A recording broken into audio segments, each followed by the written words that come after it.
저 높은 곳을 향하여 반갑습니다. 네, 주 안에서 사랑하고 축복합니다. 오늘은 잘 쓰지 않는 표현의 단어를 써서 말씀의 은혜를 나누고자 하는데, 환대가 필요한 시대. 환대라고 하는 게 뭐냐? 환대라고 하는 것은 기쁘게 영접해 주는 것이, 기쁘게 맞아주는 거예요. 다시 말하면 식당에서 식당을 경영하는 사람이 손님이 오면 어서 오세요 하고 맞아주는 거예요. 맞아주는 거예요. 그런데 어느 식당에 가면 손님이 오시는데도 불구하고 오는지 안 오는지 쳐다보지도 않고 가만히 있어요. 그런 사람들이 있어요. 그런데 친절하게 잘해주는 사람을 보면 저 사람은 종업원이지만 사장이 되겠구나 생각이 들어요. 근데 사장님이 무뚝뚝하면 저 사람은 사장이지만 사업이 잘 될 확률이 별로 없구나, 이런 생각이 들어요.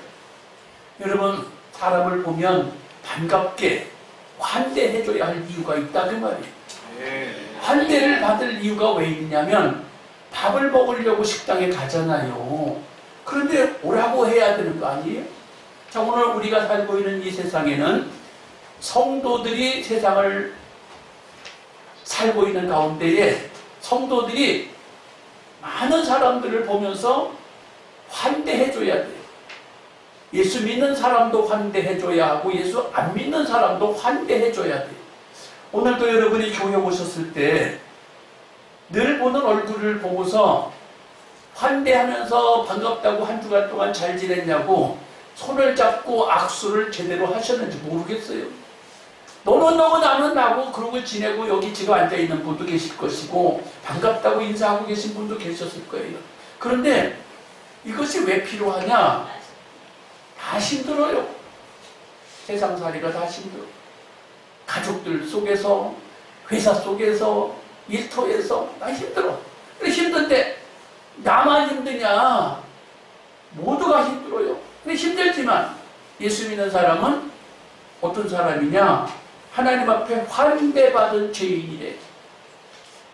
우리가 다 죄값으로 말미암아 주님 앞에서 다 선택받지 못하고 책망받아야 하고 멸망받아야 할 인생들인데, 하나님이 이 땅에 예수를 보내주셔서 구원받는 길을 열어주셔서 예수 믿었기 때문에 성도는 환대받은 사람이기 때문에 우리는 사람들에게 환대를 베풀어야 된다는 거예요.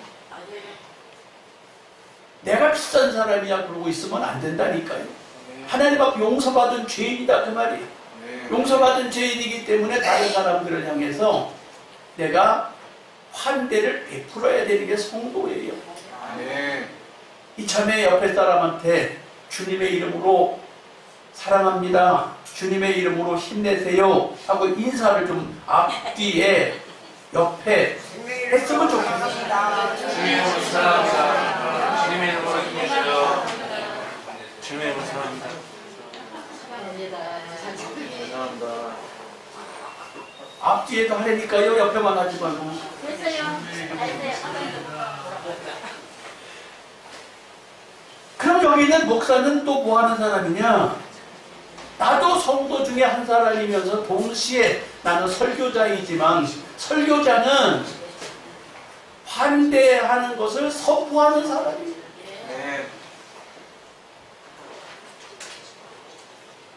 환대를 하라고 부름받은 증인이에요.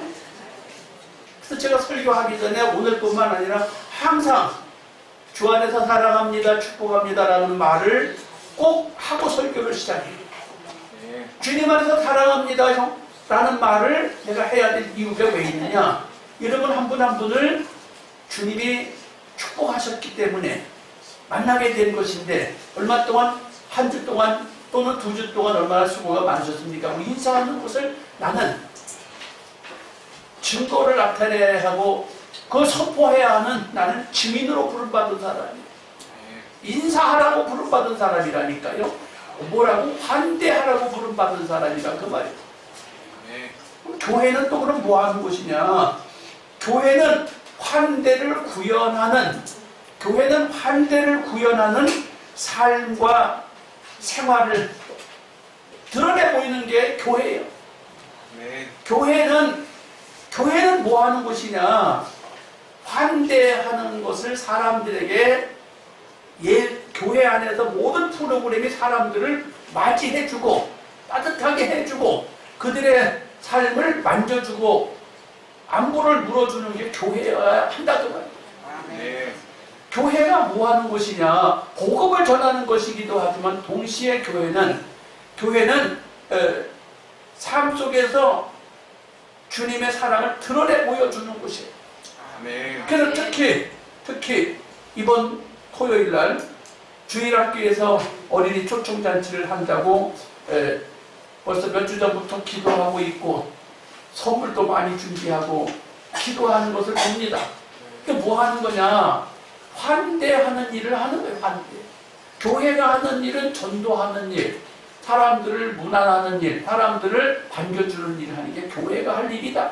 이것이 교회의 일상의 삶이 돼야 되고 그게 프로그램이 돼야 되고 교회가 존재해야 할 정체성이라는 교회의 정체성. 복음을 사람을 환대하는 정체성이다. 사람이 오는지 가는지 쳐다만 보고 대화도 안 하고 이렇게 여러분 지내는 게 교인이 아니고 교회가 아니다 그 말이에요. 대화를 좀 하셔야 돼요. 할렐루야. 네. 특히 환대하는 교회가 되려고 하면 끼리끼리 또 친해요. 끼리끼리만 친해요. 말하는 사람하고만 말하고 말하지 않는 사람은 일체 말하지 않아. 한 달이 가도 1년이 가도 말하지 않아. 그냥 얼굴만 쳐다보고 지내는 성도들이 여기 많다고요. 심지어 가족들도 부모 형제들도 그렇게 지내는 사람들이 있다는 거예요. 그거 아닙니다. 아프면 아프냐, 좋으면 좋으냐, 대화가 있어야 되고 서로가 교제가 있어야지.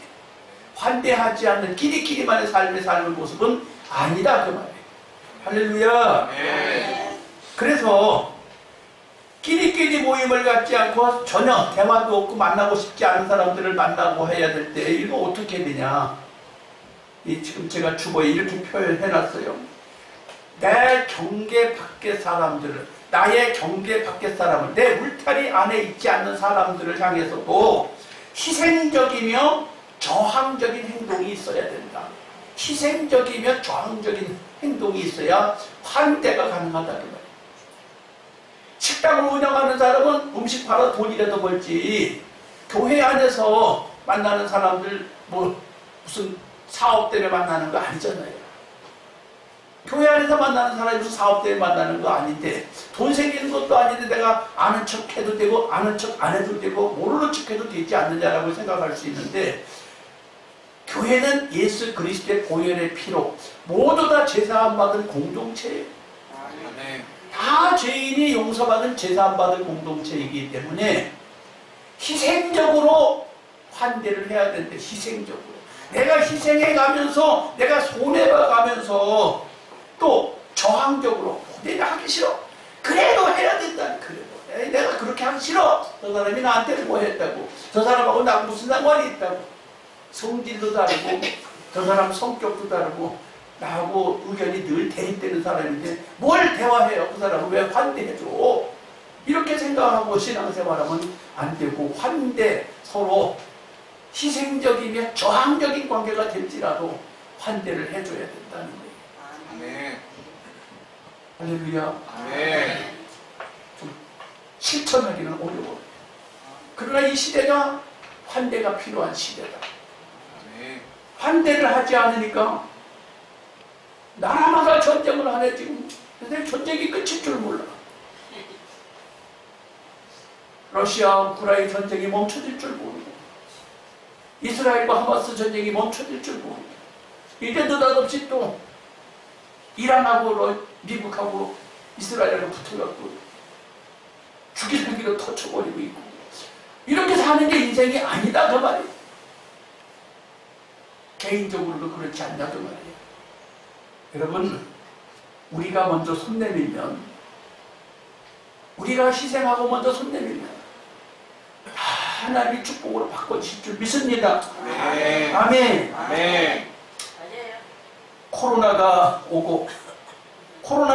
사람들이 대화가 바뀌었고 교회를 안 가는 가난한 교인이 많이 생겼어 이 시대에.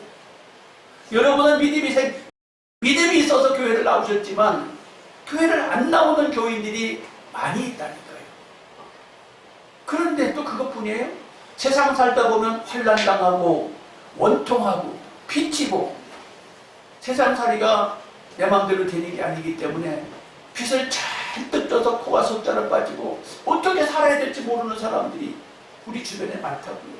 또한 환난을 당해서 원치 않게 인간관계 속에서 삶의 일정 속에서 삶의 의미 자체를 잃어버리고 살아야 할까 말까 하는 사람이 우리 주변에 너무 많이 있어요.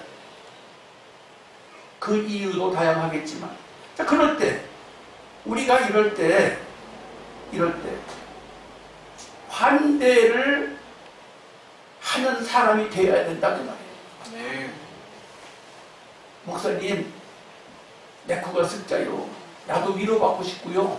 나도 좀 사람들한테 따뜻한 말 좀 듣고 싶고요. 나도 좀 누가 좀 알아줬으면 좋겠어요. 나도 죽겠어요.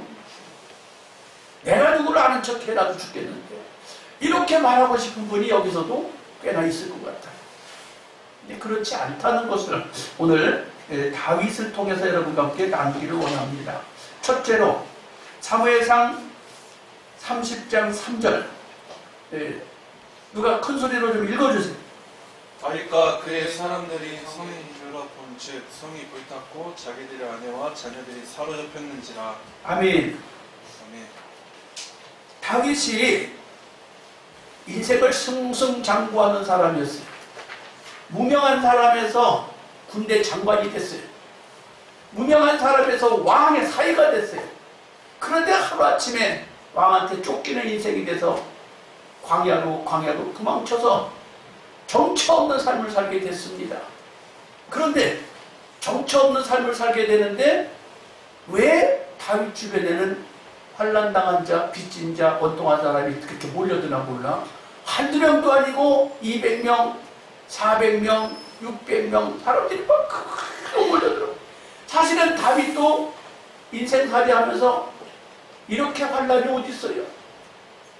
군대 장관에서 낙마했어요. 왕의 사이에서 실격당했어요. 왕이 죽이려고 틈만 나면 3,000명씩 끌고 다니면서 다윗을 죽이려고 그래요. 여러분 한번 생각해보라고. 3,000명씩 다윗을 죽이려고 군인들을 풀어갖고 왕이 잡으라고 명령을 내려요. 숨도 못 쉴 지경인데도 불구하고 다윗은 블레셋에 가서 용병으로 가려고 했다가 본 받고 전쟁에 참여하는 사람들이 용병이에요. 블레셋에 용병으로 갔다가 블레셋에서 너는 이스라엘 편이 될 확률이 많으니까 용병으로 못 쓰겠어. 가. 그래갖고 전쟁에 참여하러 갔다가 전쟁도 참여하지도 못하고 터덜 집으로 돌아오는데 집에 와보니까 600명의 진지가 다 탈취당하고 집이 불타버리고 다윗의 처자식들과 그 600명의 처자식들이 다 탈취당해서 난장판이 돼버렸어요.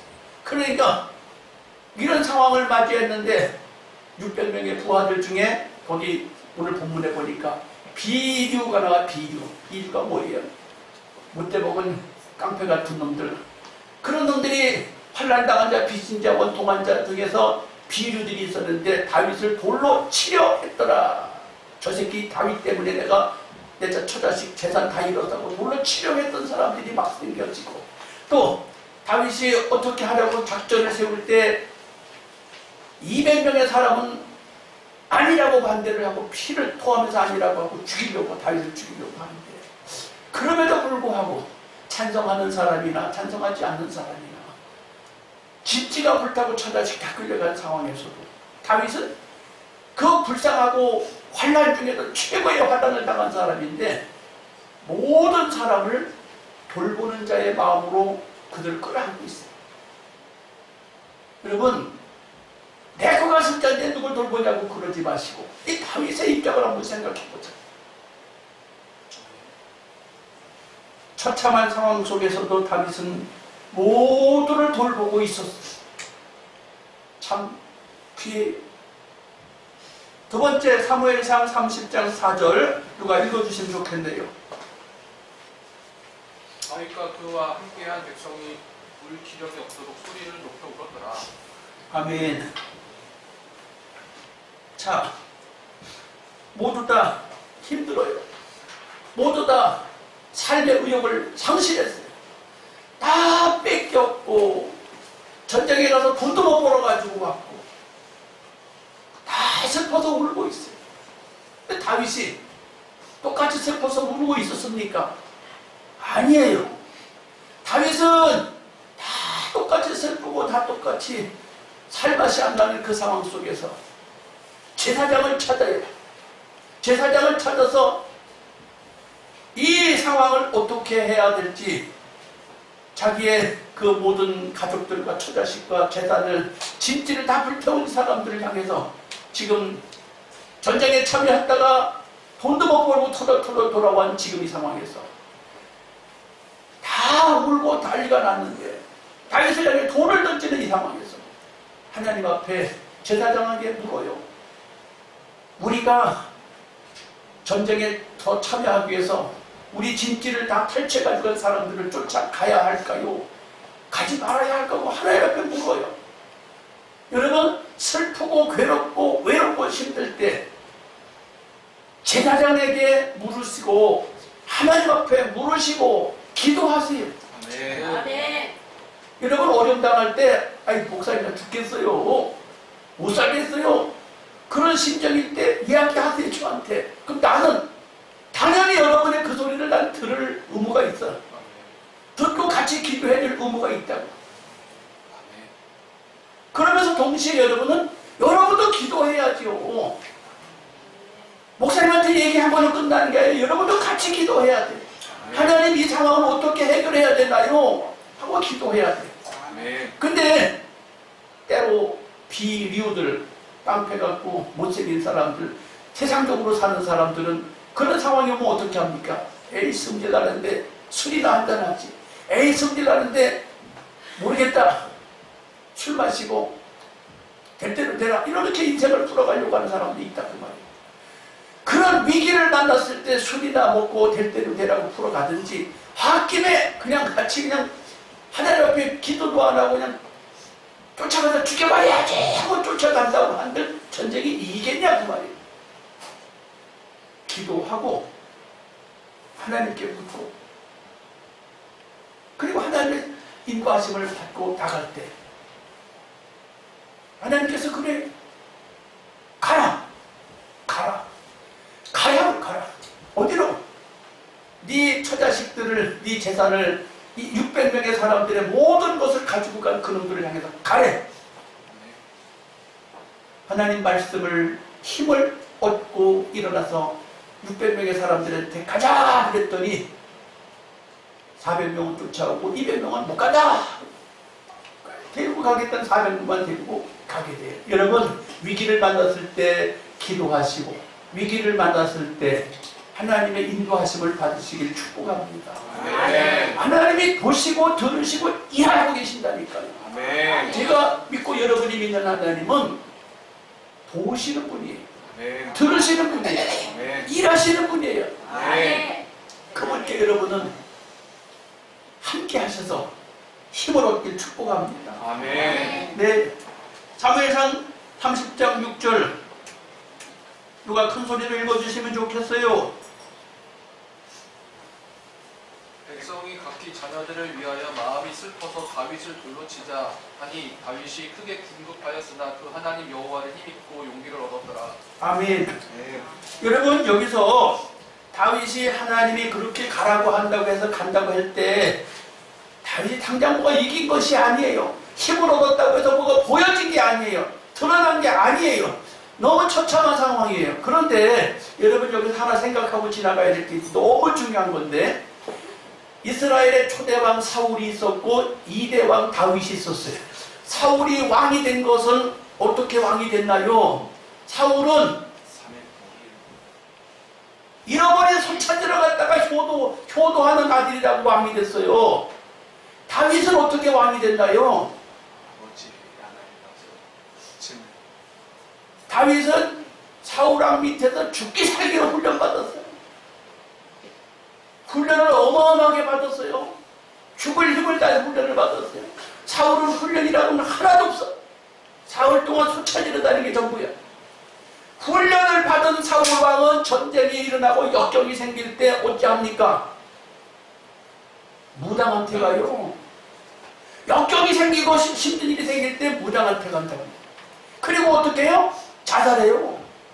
그런데 다윗은 엄청난 훈련과 역경을 만나고 훈련과 연단을 받았기 때문에 산전수전을 다 겪고 그는 왕이 됐기 때문에 어떤 역경을 만나도 죽지도 않아.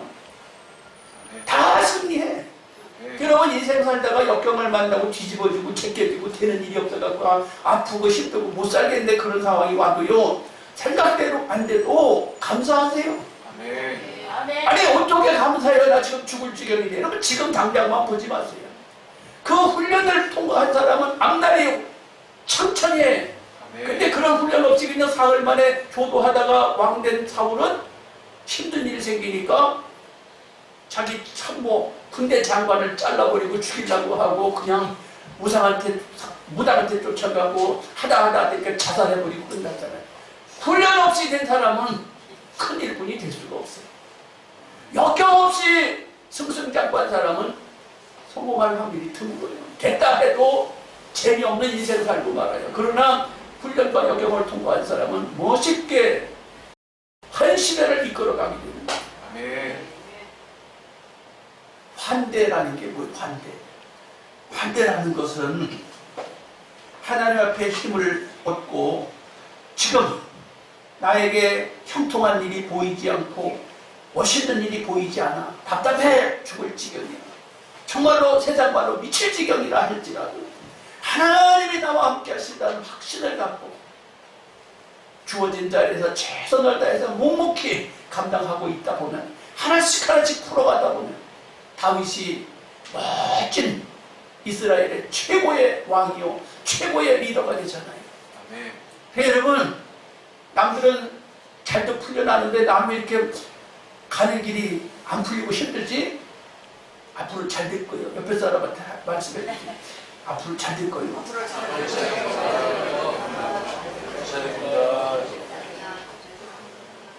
사실이에요, 사실. 앞으로 잘 될 거예요.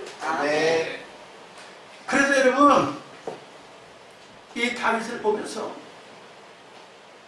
하나님의 말씀에 힘을 얻고 용기를 얻고 하나님 말씀대로 전진해 가게 되는 모든 사람을 환대하는 시기가 오고 때가 오게 되어 있어요. 지금 힘들어도 환대하는 것을 습관으로 삼고 지금 어려워도 환대하는 일을 자꾸 힘써서 해야 될 줄로 믿습니다.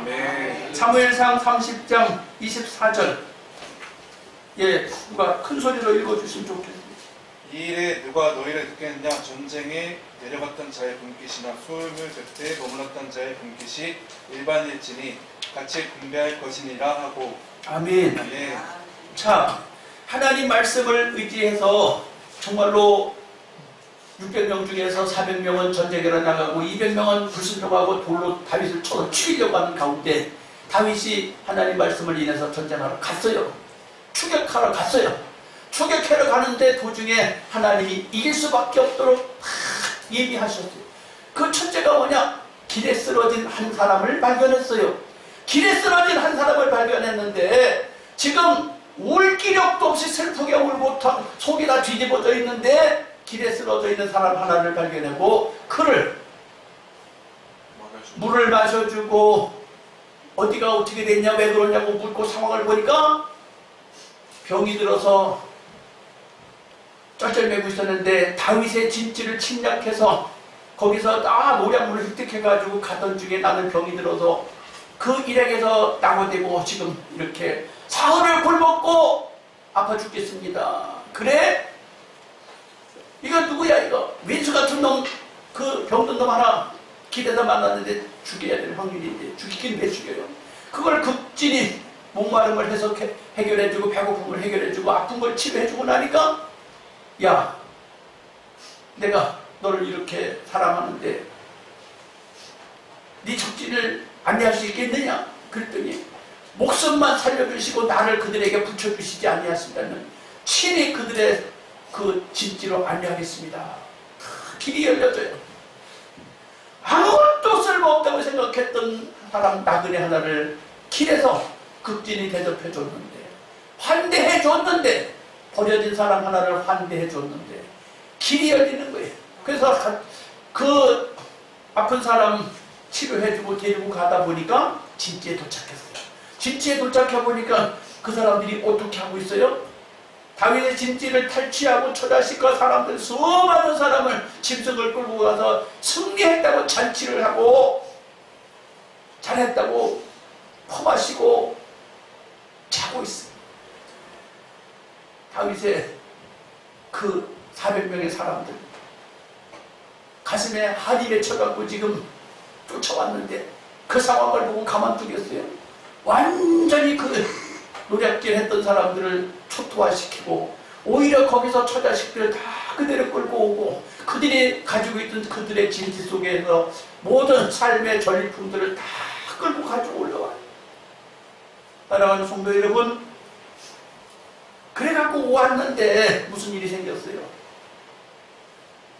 거기에 똑똑한 사람이 다 나타나서 다윗이여 뭐냐? 저 전쟁에 나가지 않았던 200명의 사람들은 처자식만 줘서 내보냅시다. 그리고 우리는 처자식하고 전리품 갖고 우리 여기서 행복하게 삽시다. 다윗이 그럴 수 없다. 전쟁에 참여하지 않았던 사람들에게도 처자식을 주고 전리품을 똑같이 배분해서 나눠주자. 전쟁하다가 이렇게 전쟁에 참여 안 하고 뒤에 빠져갖고 협력 안 하던 사람, 똑똑한 사람이 말한 게 맞아요. 맞지만 이 시대는 다 가슴에 한이 맺히고 울분이 차있고 다 힘든 세상이에요. 근데 다윗이 그렇게 말해요. 아니다. 전쟁에 참여했던 사람들에게도 참여하지 않았던 사람들에게도 같이 나눠주고 같이 힘을 얻고 살아가자. 모두 다 환대해주자. 너무 멋있어요. 너무 멋있다. 자, 거기에서 멈추지 않아요. 모두 다 환대하는 것에서 멈추지 아니하고 사무엘상 30장 26절 누가 큰 소리로 읽어주시면 좋겠네요. 다윗이 시글락에 이르러 탈취물을 붙인 유다 장로에게 보내어 가로되 보라 여호와의 원수에게서 탈취한 것을 너희에게 선사한다. 아멘.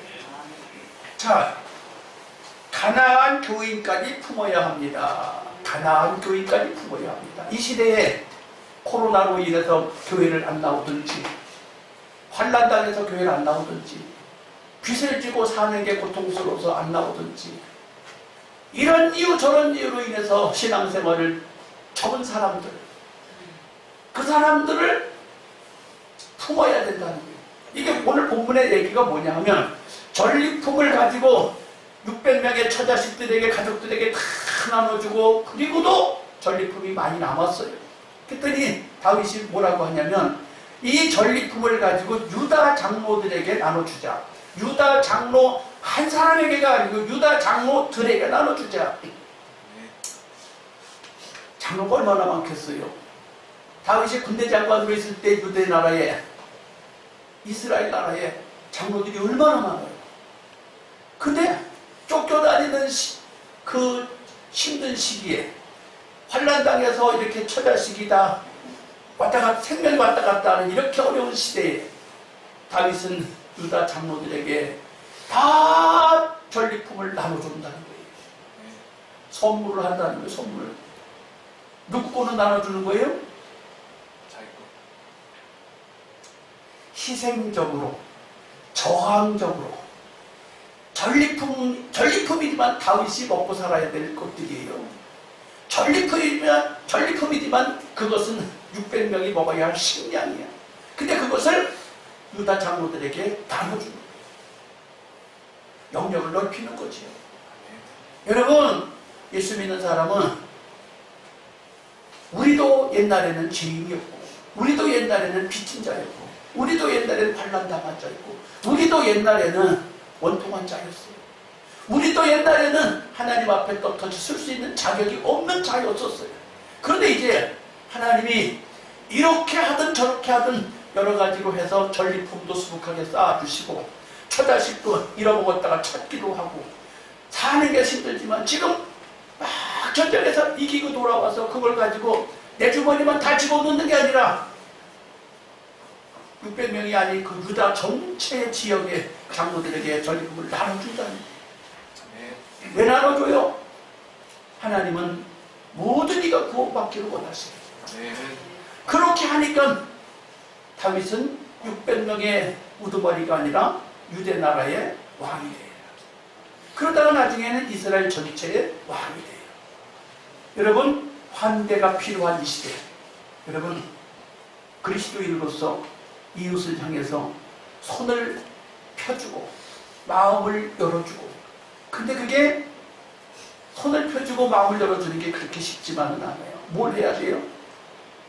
내 주머니의 것을 희생적으로 끄집어낼 수밖에 없고, 저항적으로 그걸 떼어내서 나눌 수 있을 때 나의 길이 점점 더 확장되는 것이고, 하나님이 나의 길을 축복하는 거예요.